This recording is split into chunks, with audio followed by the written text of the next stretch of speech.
काय वाटलं तुम्हाला? कारण मुख्यमंत्री म्हणले की मिसिंग लिंक बद्दल जे कोणी बोलेल ते सहन करणार नाही. का महाराष्ट्राचा 2 महिन्यात तुम्ही ओपनिंग केल्यानंतर ती कोसळली आणि तुम्ही सहन करणार नाही त्याच्याबद्दल कोणी बोलायचं नाही? काय सहन न करणार का काय? तुम्हाला लोकांनी तिकडे बसवलंय, ज्या लोकांचं नुकसान होतंय, ज्या रस्त्याचं नुकसान होतंय ते आम्ही बोलायचं नाही का? सहन का नाही करणार? मी त्या दिवशी साहेबांचं पण भाषण ऐकलं. मला वाटतं देवेंद्र फडणवीस साहेबांचं पण विधान भवनातनं ऐकलं की मला शिव्या घाला आपण महाराष्ट्राला नको. ही महाराष्ट्राला शिवी आहे? तुम्ही केलेलं काम हे 2 महिन्यात कोसळतंय, ही महाराष्ट्राला शिवी आहे? महाराष्ट्राला शिवी ही आहे की तुम्ही कोट्यांमध्ये पैसे देऊन आमदार खासदार फोडताय.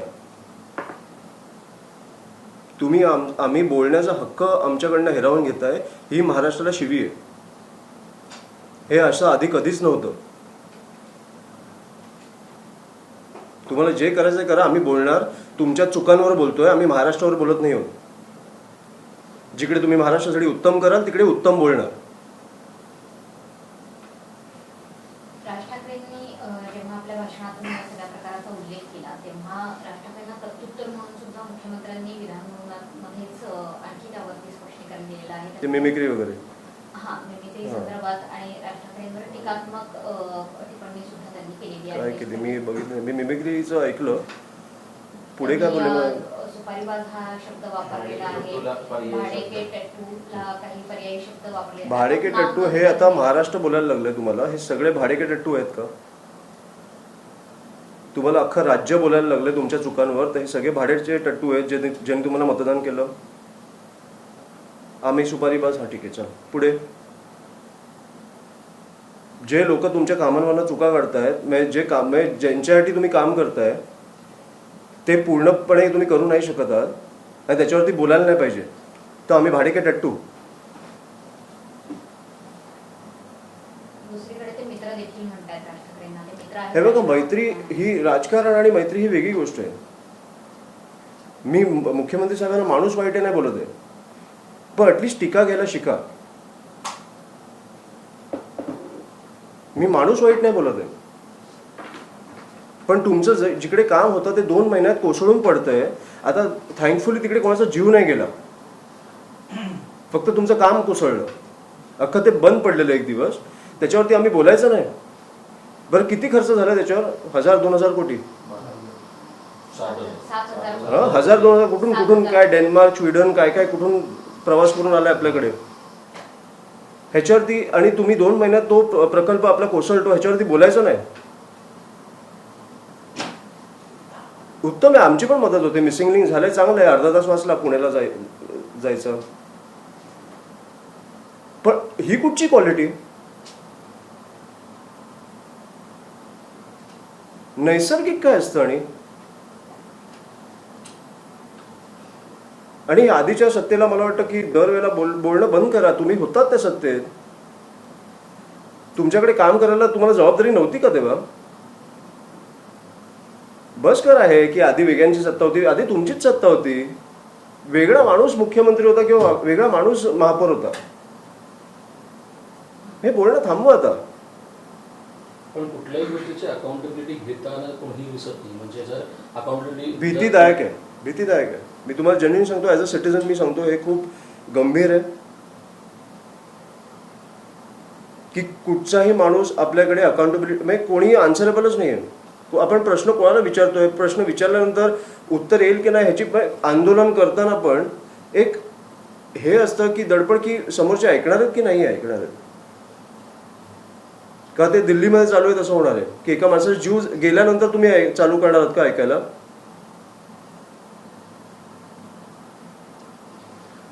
वांचूक हे उपोषणाला बसलेले आहेत. आता जवळपास 16-17 दिवस आहे.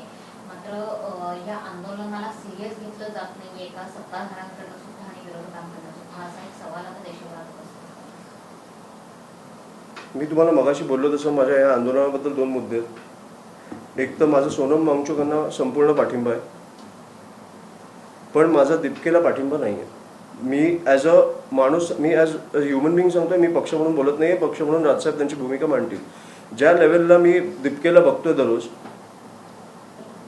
की सोनम वांगचूक सारखा एक मोठा व्यक्ती, भारतातलं एक मोठं नाव तुमच्या पाठी उपोषणाला बसलंय आणि तुम्ही त्याच्यासमोर ते प्रवक्ते असतील किंवा कोण असतील नाचतायत, तुम्ही रील्स करताय, तुम्ही नाटकी करताय, हे मला अजिबात पटलं नाही. मी जेव्हा सुरुवात केलेली आंदोलनाची तेव्हा मला खरंच आवडलेलं, कारण कोणतरी बोलायला आहे. 20 लोक ह्या आपल्या देशात वारली आहेत, आत्महत्या केली आहे, त्यांच्यासाठी तुम्ही एक आवाज उठवताय. मला खूप आवडलं की पण धर्मेंद्र प्रधानचा राजीनामा हा झालाच पाहिजे होता. अशी निर्लज्ज लोक आपल्याकडे असू नाही शकत एज्युकेशन मिनिस्टर म्हणून. तो झालाच पाहिजे होता. पण तुम्ही ज्या लेवलला सिरियसनेस घालवला आंदोलनाचा ते मला नाही आवडलं. ज्या लेवलला, कारण मी तुमच्यासारखेच मी रील्स बघतोय, ज्या लेवलला खूप सिरियसनेस घालवून टाकला त्यांनी. सोनम वांगचूक बिचारे ज्या लेवलला ते बिचारे 17 दिवस आज उपोषणाला बसलेत आणि इकडे काही गाणी लावून नाचतायत, हे करतायत. मला लोकांना पण हेच बोलायचं की सोनम वांगचूक ह्यांना मला पाठिंबा आहे, मला CJPला पाठिंबा नाही, पण मला दीपकेला एवढंच विचारायचं आहे, तुम्ही ज्या लेवलला 21 मिलियन कमवलेत त्याचं प्रेशर आलंय का अंगावर की ते तुम्हाला धरून ठेवायचं की ते वाढवायचं आहे का? तुम्ही देशासाठी उतरलाय, देशासाठी उतरलाय ना, तर तुमच्यातलं इमोशन ते बाहेर आलं पाहिजे, लोकांबरोबर कनेक्ट झाला पाहिजे. तुम्ही नाचू नाही शकत, नाटकी नाही करू शकत. 20 लोक मारले, त्यांच्यासाठी तुम्ही एक आंदोलन उभं केलंय, हे सिरियस पाहिजे. आणि मला वाटतं की ज्या लेवलला आता तुम्हाला राग नाही आहेत का? मला एक आधी म्हणून मला पटलेला तो माणूस की US वरनं परत आला, CJP नावाचं एक डोकं लावून त्याने एक ते काय पेज उभं केलं, लोकांचा पाठिंबा आला. ही लोक कुठे आहेत हे पण मला माहित नाही. 21 मिलियन म्हणजे 2 कोटी. 2 कोटीमधले 1 लाख लोक पण नाही आले तिकडे. माझं लोकांना पण हेच सांगणं आहे की तुम्ही फक्त सोशल मीडियावर व्यक्त झालात तर तो तुमचा विजय नाही. तो तुमचा विजय नाही. एक पेज लाईक करणं हा तुमचा विजय नाही आहे. ते 20 लोक जे गेले आहेत त्यांच्यातला तुमचा पण मुलगा कधीतरी असू शकतो, हे कधी नको व्हायला, ह्याच्यासाठी आपण उतरलो पाहिजे. अभिजित दीपकेकडे एक युवा चेहरा म्हणून बघितलं गेलं, युवा आंदोलक चेहरा म्हणून बघितलं. नाही असं युवा पिढीकडून आशा निर्माण झाली होती दीपकेच्या रूपात आणि आता मी सुरुवातीला बोललेलो की मग आमचा पाठिंबा आहे, पण त्यांनी ज्या लेवलला ते सिरियसनेस घालवलं मला ते नाही आवडलं. तुम्ही ज्या लेवलला तुम्ही रील्स करत गेला, तुम्ही फोटोज काढत गेला, तुम्ही ज्या लेवलला नाटकी करत गेला, मला ते नाही आवडलं. अभिजित दीपके हा जर माणसातला असता, माणसांमधलं तू पुढे जातोय, तू लीडर नाही असू शकत. तुम्ही आता मी व्हिडिओज बघतो काही, तो प्रेसशी बोलताना वगैरे कोणातरी थांब मी बोलतोय आणि मग असं हे नाही होऊ शकत. हे मी तुम्हाला मी म्हणून सांगतोय, अमित म्हणून सांगतोय, तुम्हाला मी पक्ष म्हणून सांगत नाहीये. तुम्ही आवाहन करणार आहात त्यांना? कारण माझं देशाला आव्हान आहे की सोनम वांगचूक यांच्या पाठी उभे राहा. विरोधकांनी भेट घ्यायला हवी का? सगळ्यांनी भेट घ्यायला हवी. हे आंदोलन असं वाया नाही जाऊ शकत. तो माणूस मरेपर्यंत नका थांबू. तो उगाच नाही बसलाय तिकडे. एक नीटचा पेपर लीक होतो, 20 लोकांचा जीव जातो आणि एक मोठा आपल्या भारतातला एक माणूस येऊन तिकडे बोलतोय की मी उपोषणाला बसतोय. हे आंदोलन वाया नाही जाऊ शकत. मी सोनम वांगचूक यांच्या पाठी उभा आहे, पण त्याच्यासाठी पण मी काय करू शकतो मला माहित नाही. कारण विरोधी पक्ष असेल किंवा सरकार असेल, कोणीही लक्ष देत नाही तिकडे. पण तुम्हाला असं वाटतं का सगळ्या विरोधकांनी या मुद्द्यावर, आता तुम्ही म्हणताय सोनम वांगचूकला माझा पाठिंबा आहे, तर विरोधकांनी सगळ्यांनी एकत्र येऊन दिल्लीला सोनम वांगचूकच्या मागे जाऊन उभं राहायला हवं असं तुमची इच्छा आहे का? ती मागणी तुम्ही करताय का? ते आव्हान तुम्ही करताय का विरोधकांना सगळ्यांनी? मी म्हणून तुम्हाला सांगतो, मी आज निघेन आपण पाहिजे तर, पण CJP ज्या लेवलला ते सिरियसनेस घालवते ना, ते मला नाही आवडत आहे. आपण तिकडे जाऊन बसू पाहिजे, पण करायचं काय? कारण तो माणूस प्रामाणिकपणे आपल्या भारतासाठी उतरलाय. कोणी येईपर्यंत तो थांबणार नाहीये, कोणी त्याची दखल घेत नाहीये. एक माणूस 17 दिवस खात नाहीये आणि आपण शांत बसलोय, कारण आपल्याला वाटतं आपण सोशल मीडियावरनं शिवाय घेतल्यावर आपलं काम झालं.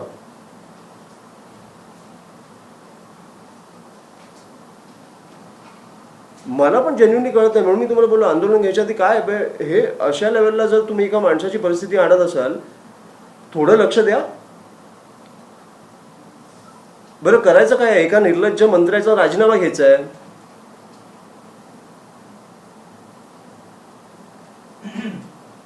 वीस लोकांचा मृत्यू झालाय, 20 लोकांचं सुसाईड झालंय, त्यांनी जबाबदारी घ्यायची आहे. फक्त तुम्ही अकाउंटेबिलिटीच नाही ठेवत. पण केंद्रीय मंत्री असो किंवा दादा भुसेंच्या पण राजीनाम्याची मागणी झाली असो, एक कुठलीही मागणी मान्य झाली नाही. कारण आता 3 वर्ष आहेत निवडणुकांना. हेच सर आज साहेब बोलत आले की तुम्ही एकदा मतदान केल्यावर संपला विषय, मग तुम्ही कोण? संपला, झालं आता की हा मेलात ना मेलात. हे आधी काँग्रेसच्या काळात मला दिसायचं नाही.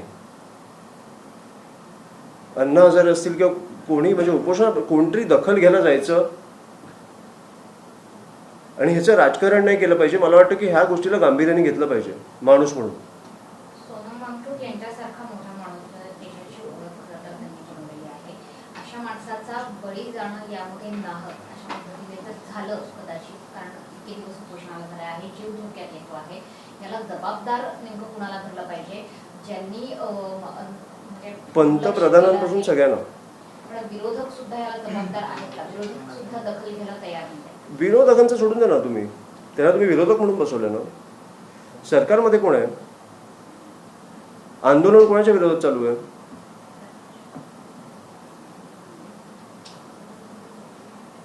पंतप्रधानपासून सगळ्यांना मला वाटतं की जबाबदार, जर ते गेले तर सगळ्यांना जबाबदार धरलं पाहिजे. ही कुठची पद्धत? एक माणूस मरतोय तुमच्यासमोर, 17 दिवस उपोषणाला बसलाय, आणि समजा गॉड फॉरबिड पण गेले तर काय करणार तुम्ही?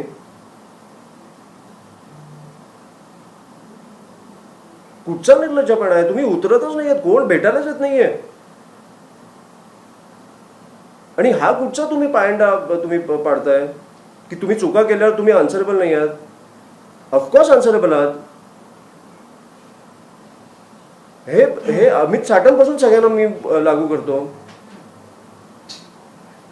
एक माणूस लोकांच्या मृत्यूवर हसतोय, आपण ते विसरलो, कारण आपल्याकडे नवीन नवीन गोष्टी येत जातात. मृत्यूवर हसतोय.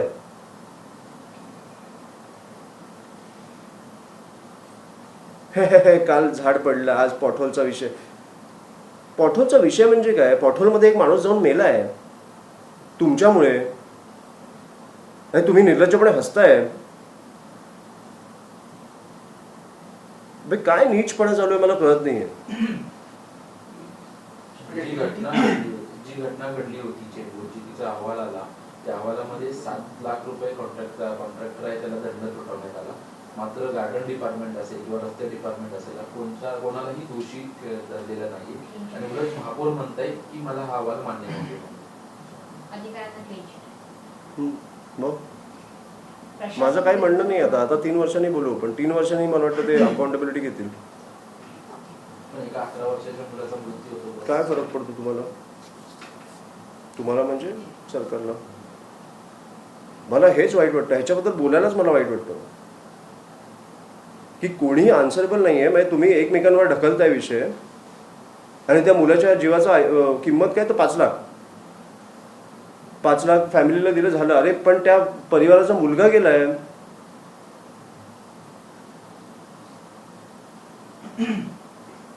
त्याच्यावर तुम्ही किंमत ठेवताय 5 लाख. हे मला ह्याच्याबद्दल बोलायलाच, मला काय बोलायचं ह्याच्यात कळत नाही. मला सिरियसली तुम्ही हे प्रश्न विचारू नका, कारण ह्याची उत्तर तुम्हाला 3 वर्षानंतर सरकारच देईल. मुंबई महापालिकेत जे सत्तेत आले, त्यांनी यापूर्वी पण मुंबई महापालिकेच्या निवडणुकीतला सगळा रणधुमाळा आपण बघितला. तेच निवडून आलेले सत्ताधारीच म्हणतायत की आम्हाला प्रशासन आमचं ऐकत नाहीये किंवा प्रशासनाचे अहवाल आम्हाला मान्य नाहीये, प्रशासन विरुद्ध सत्ताधारी, असं चित्र मुंबई महापालिकेतच तयार झालंय. ते खरं तर एका नाण्याच्या 2 बाजू असायला हव्यात, प्रशासन आणि सत्ताधारी. ते दोघं एकमेकांच्या विरोधात किंवा कॉन्ट्राडिक्टरी दिसतात. काय खूप घाणेरडी सवय लागली आपल्याला प्रशासनाला. हे आता आय थिंक महानगरपालिकेचेच ते काही येऊन बोललेले ना की आम्हाला असे टक्के द्यायला लागतात. काय सवय कॉन्ट्रॅक्टर की 5% इकडे द्यायला लागतं, 10% तिकडे द्यायला लागतं. काय सवय ही बातमी एक दिवसाची होती. ही खरं तर किती गांभीर्याने घेतली पाहिजे होती की ऍक्च्युली ते कॉन्ट्रॅक्टर्स मनापासून लोकांसमोर मीडियासमोर येऊन बोलतात की आम्हाला असे पैसे द्यायला लागतात. किती गंभीर बातमी आहे. पण ही आपण एक दिवस चालवली आणि तुमची पण चूक नाही, मी जेन्युइनली बोलतो. आपल्या इकडे महाराष्ट्रात किंवा मुंबईत असेल दररोजच्या दररोज एवढ्या घटना घडतायत आणि दुर्दैवी घटना घडतायत की आपल्याकडे पर्यायच नाहीये. आणि मंत्र्यांचं मी तुम्हाला सांगतो हेच झालंय की सोड ना, 3 दिवसांनी विसरतील लोक. हेच साटमचं हेच झालं. म्हणून मला ते अमित साटमचा मी व्हिडिओ बघितल्यावर मला एवढा डोक्यात गेला नव्हता व्हिडिओ. मी तुम्हाला जेन्युइनली सांगतो. एक माणूस हसतोय, मृत्यूवर हसतोय. मग आपण बिहाइंड द सीन्स काय करतोय, कशी लोक आहोत, सरकारने कशी लोक बसवली आहेत, आमदार म्हणून लोकांनी निवडून दिले त्यांना. हा मृत्यूवर हसतोय.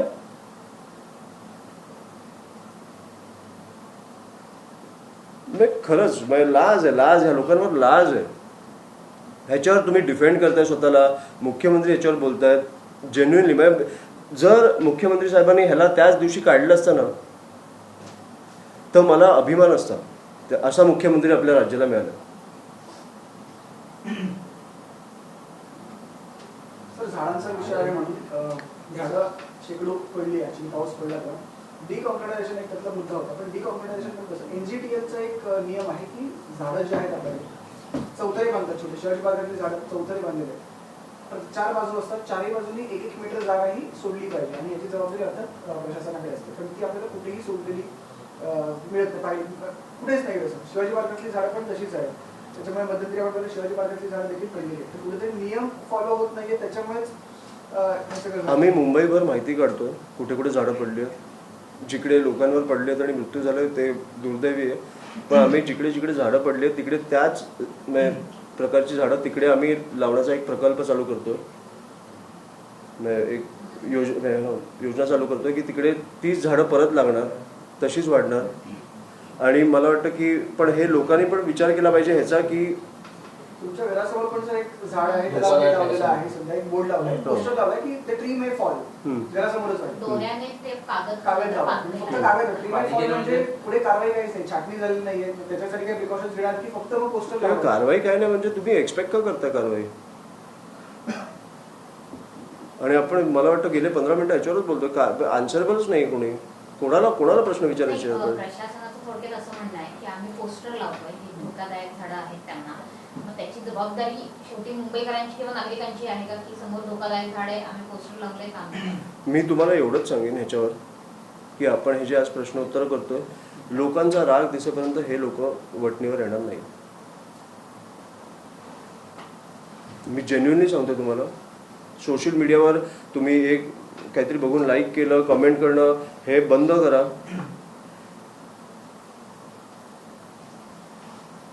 आम्ही आंदोलन केलं किंवा कोणी आंदोलन केलं याच्यावर तर मला वाटतं लोक रस्त्यावर दिसली पाहिजेत. तुमचे कॉमेंट्स आणि ह्याच्यात मला तुमचा राग व्यक्त झालेला नको आहे. हे तुमच्या दाराशी पण येऊ शकतं कधीतरी. लोकांसाठी उतरा आता. आणि मला वाटतं की तुमची ताकद दिसेपर्यंत सरकार वटणीवर येणार नाही. हे खूप सोपं आहे. ज्या लोकांनी हे सरकारला बसवलंय त्यांनी राग व्यक्त केला पाहिजे. आगामी काळात काही आंदोलन वगैरे काय करू सांगा ना मला तुम्ही. आम्ही झाडं लावणार आहोत. तो उपक्रम झाला. पण हो. काही अग्रेसिव्ह स्टेप आंदोलन वगैरे काही अग्रेसिव्ह म्हणजे काय मला तुम्ही सांगा ना. अग्रेसिव्ह हे मला वाटतं काय करायचंय. करून उपयोग होईल असं वाटत नाही. नाही केलं तर उपयोग केला तर झालाच पाहिजे तो विषय. अशा लेवलला आम्ही करू कधीतरी आयुष्यात जर करायचं असेल ना तर आम्ही राजीनामा घेतल्याशिवाय थांबणार नाही.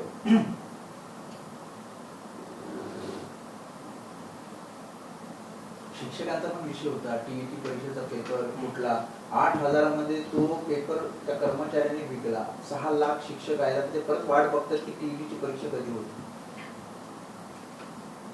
सरकारलाच विचाराय, याची उत्तर मी काय देऊ? मी तुम्हाला जेन्युइनली सांगतो, आपण टेस्टच बोलतोय, नीच प्रकारचं राजकारण चालू आहे. नीच. आज ठीक आहे आपण प्रश्नोत्तर करायला बसलोय कारण तुम्हाला बाईट घ्यायचं होतं, पण नीच प्रकारचं राजकारण चालू आहे. ह्याच्याकडे ना तुमच्याकडे उत्तर आहेत ना माझ्याकडे उत्तर आहेत. मी फक्त विचार करतोय की ह्या सरकारला वटणीवर कसं आणायचं, त्याच्यासाठी आमची तयारी आहे. त्याच्यासाठी तुमचा पाठिंबा मिळेल एवढंच माझी अपेक्षा आहे, कारण आम्ही ऑल आउट जाणार जेव्हा जाणार तेव्हा. ईडी येऊ दे, सीबीआय येऊ दे, काही येऊ दे, पण ह्या नीच लोकांनी उत्तरं दिली पाहिजेत.